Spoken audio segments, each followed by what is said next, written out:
Hey everybody, HomeSliceHenry here, and in today's video we're taking a look at some very fun battles from the Open Great League featuring a triple Hyperbeam theme team. These battles were submitted to the channel by a member of the community, diabolical, so many thanks for the battle submission. Now this team features Malamar on the lead, Diggersby as the safe switch, and Bibberl as the closer, and what they have in common, they are all running the nuke move Hyperbeam. Now it goes without saying, this team not recommended for climbing, but the games we're about to watch should be absolutely incredible. So without further ado, let's hop into the matches, and let's take a look at the team in action in the Open Great League. Picking up a decent lead in the first match, leading Malamar into Clodsire. Opponent safe switches into Gastrodon, and unfortunately there is no flyer on Yveltal's team that he can punish with. He's going to call a bait, and now he's full sending it, going for the Hyper Beam. Gastrodon tanks any one move, but it does not tank that. That's a one-hit KO. Down goes Gastrodon. What's the opponent going to do now? They're just going to send back in the Clodsire. Clodsire will immediately be met with a foul play, and these Psywaves add up quite a bit as well. Foul play is going to land. There's a quick switch out into the Diggersby. Oh no. And Mandibuzz is never going to want to shield a Fire Punch. But this Diggersby is not running Fire Punch. It's running Stab Hyper Beam. And this Hyper Beam is going to deal massive damage to the bulky Mandibuzz. Hyper Beam is going to land, and just like that, this poor opponent keeps trying to no-shield the safe move, and they keep getting absolutely nuked to oblivion.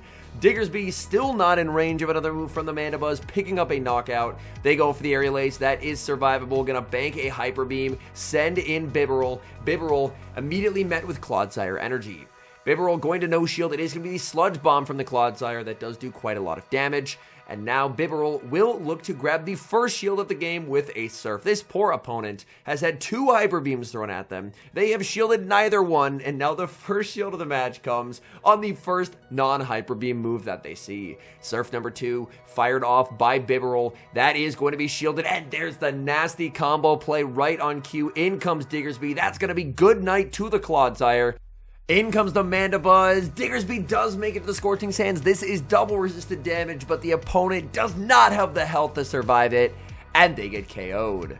Malamar versus Azumarill in the next match. Malamar, of course, does have the Hyper Beam tech now. Malamar farming up a ton, trying to go for a catch onto Bibberl.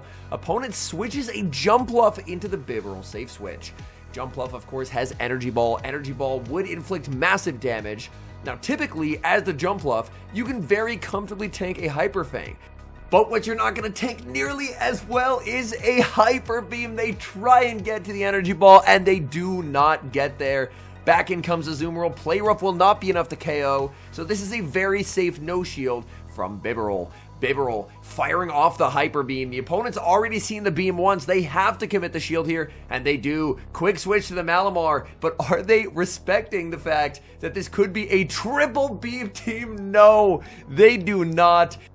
Azumarill fires off its energy, and we're going to see a no shield from the Malamar, and it's up to Diggersby to try and sweep in the endgame. Going to fully wait the timer. In comes Diggersby. Opponent in the back has a Shadow Typhlosion. Shadow Typhlosion does have some pretty scary pacing in this matchup. Scorching Sands is going to connect. The opponent tried to call a bait, and that's just going to completely sink them. Moving to the next match, leading Malamar against Gastrodon. Gastrodon going to be staying in this matchup, and the opponent will be able to make it to an Earth Power before a Hyper Beam is reached. Malamar with the no shield calling the bait and gets the bait call right, and now it is time. The previous Gastrodon did not respect it whatsoever, and we go 2 for 2 as the Hyper Beam lands. In comes Typhlosion, quick pivot to the Diggersby, but this matchup is honestly not that great. Down energy. In comes Superior. Superior going to get absolutely smacked with a Hyper Beam. Hyper Beam connects once again. And these poor opponents, as it looks like he might be lagging here in this battle, definitely not great. Can we catch back up to the battle? And it looks like he has reconnected. It looked like, honestly, from that lag that his Wi-Fi may have just gone out. But the good news is his Wi-Fi is back, and we are back into the action. Aerial Ace is going to pick up the knockout. In comes Malamar. Malamar unable to get the farm down. Instead, forced to go for a foul play. Bibberl going to need to try and farm down this Typhlosion. Typhlosion, of course, will be able to spam out Thunder Punches at lightning fast speed. Thunder Punch is going to be shielded. The opponent throws out alignment, a potentially game-losing massive error as they give an entire rollout for free, and now they're just too low. They're going to get Psywave down. You cannot give free energy like that in Go Battle League. It can and will cost you games, and the opponent loses with both their shields remaining. Malamar versus Sandslash, this is where you do really miss having access to Superpower. Sandslash is going to strike first. The drill run will be no shielded. We should see a switch out from the opponent at some point, and they don't go for it. That's a pretty big surprise. And now Malamar doesn't have the superpower, has to bluff like it does, and now going to go for another foul play. Foul play, of course, not going to be lethal. The opponent actually no shields. Now we see a save switch in the Bibarel, and the opponent throws their energy, but in doing so, they give a free rollout. Drill run shielded up. Bibarel can't get the farm down. The Sandslash had too much energy. Sandslash gets to land a drill run, and Bibarel is now quite low. I'm a bit surprised the opponent conceded the farm down there. I guess maybe they're very weak to Bibarel in the back. They're going to bring in a Goodra, and there's no way Goodra's ever shielding this. Goodra is very bulky, and the Hyper Beam lands. That almost picked up the one-hit KO. In the back is Azumarill. Azumarill now going to be hit with the Hyper Beam. Bibarel just gets there. The opponent saw how much damage the last one did, so they will commit the shield. Bibarel gives up a lot of energy getting farmed down here. In comes the Diggersby. Diggersby farming up. Diggersby knows that it can survive an Ice Beam. Ice Beam not a particularly threatening charge attack from the Azumarill. Opponent farming up quite a bit here, and they're going to be able to grab the final shield from the Diggersby with this move. Hyper Beam from the Diggersby will do a lot, but the unfortunate thing is it will not be able to pick up the knockout. Azumarill is too bulky, so Azumarill is able to hang on. In comes the Malamar. Malamar is able to force the opponent's energy. The Psywaves would have been able to farm the opponent down, so they're forced to throw a move. In comes the Diggersby, and Diggersby is just barely able to get the farm down. Picking up a truly terrible lead in the next match, leading Malamar without superpower into a Shadow Drapion. We're going to see a switch into the Diggersby to catch a crunch. Opponent going to send in a Whimsicott. Whimsicott in a Drapion environment is a pretty massive surprise to see. Whimsicott will go for the Seed Bomb. Diggersby can hang on and make it to the Hyper Beam. Hyper Beam will inflict some serious damage if it lands, and it does. Whimsicott able to hang on. Whimsicott, by the narrowest of margins, able to fire off a last-second Seed Bomb and pick up the KO. Back in comes Malamar. One Psywave will deliver the knockout. The opponent going to send back in the Drapion, but again, another situation where it's just so punishing to not have access to superpower. Crunch is going to connect. That's some pretty serious damage. Going for the foul play. Foul play, of course, going to hit for resisted damage. The opponent respects the potential superpower, but of course, this is the rare Malamar that does not have it. Another foul play. This one is going to be no shielded. In comes Bibarel. Bibarel forced to commit the shield as his Shadow Crunch would inflict some serious damage. Will we see a defense drop? No, we do not. In the back is Gastrodon, and there's one win con, and its name is Hyper Beam. The opponent has only seen one Hyper Beam so far in this game. Hyper Beam number 2 is gonna land, and this poor Drapion, it's all over for them. They will be able to fire off the Aqua Tail, but it's not gonna matter. Yveltal hitting 0 bubbles here with a Bibarel. The Surf is going to deliver the win. Great lead in the next match. Malamar versus Victory Bell. Opponent save switches to a Shadow Typhlosion, and that's going to be quickly answered with Bibarel. Bibarel, oh, it's actually a regular Typhlosion, not a Shadow Typhlosion.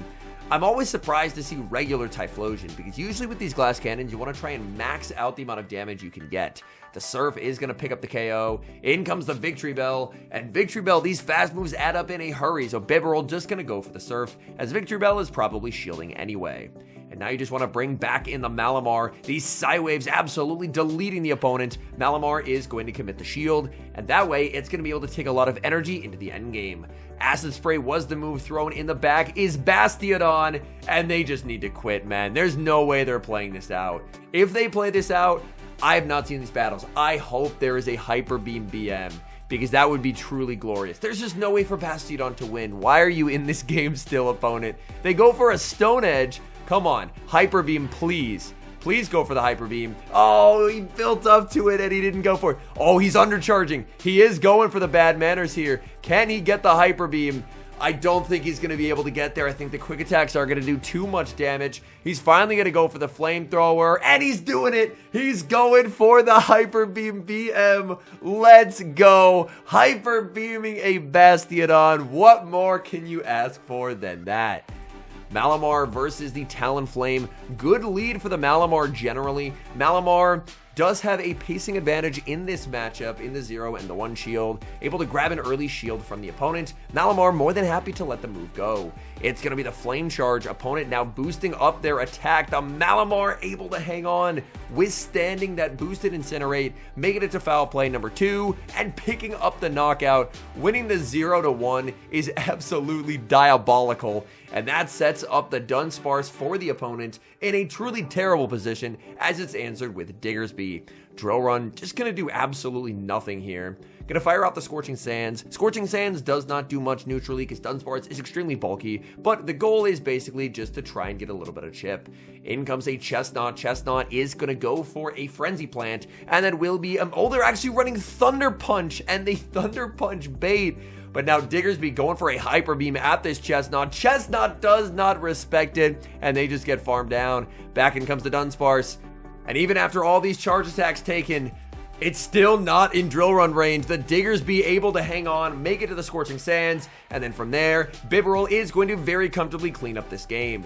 In comes Bibarel. We did see a Scorching Sands debuff, but that didn't matter. Bibarel is just too healthy.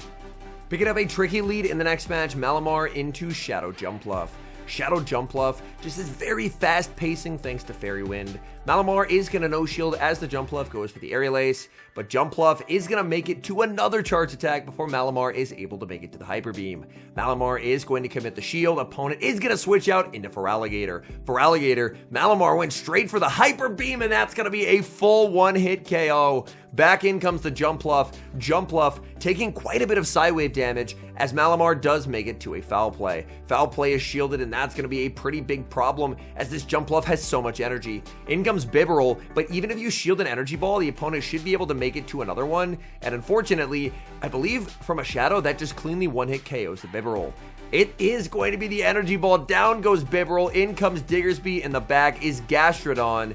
Gastrodon farming up quite a bit, and they are going to look to connect with an Earth Power. The Wincon, I think, is again trying to land the surprise Hyper Beam here. Diggersby going for the Hyper Beam at the Gastrodon, and they just keep no shielding it. They make the Body Slam, and that's going to be a devastating back-breaking catch onto the Malamar. Diggersby gets the quick attack down, and the opponent realizes there's not enough health remaining on that Jumpluff, so they will concede the match. Malamar versus Shadow Dragonite. Malamar does win the zeros as the Dragon Breath plus Dragon Claw do not KO, but a Foul Play will. Malamar can also win the ones with a Foul Play into a Superpower, but of course with no Superpower, you're definitely going to want to play the shielding scenario that you're able to win.